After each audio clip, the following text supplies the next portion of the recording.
Think you're stuck paying high risk rates forever? Sometimes small changes in how you run your business can help you qualify for a lower risk account. Here is a quick way to check.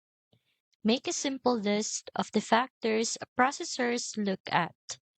Things like high chargeback rates, unclear subscription terms, or sudden spikes in sales. Once you have this list, you can compare it to your own business practices and see where you might improve. Business owners are often surprised to learn they can move from high risk toward low risk just by tightening up policies or reducing chargebacks. The problem is, most processors won't guide you through that process.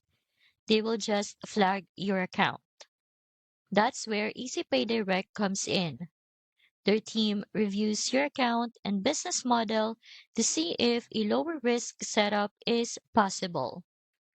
They also underwrite accounts upfront so you know exactly where you stand. Plus, with chargeback mitigation tools, you can actively prevent disputes and protect your standing with banks. I've linked EasyPay Direct in the description so you can check it out. They will help you figure out whether you truly need a high risk account or if you could qualify for better terms. You don't have to guess whether you belong in the high risk category. EasyPay Direct makes it simple to find out and get the right account for your business. You will find the sign up link in the description when you are ready.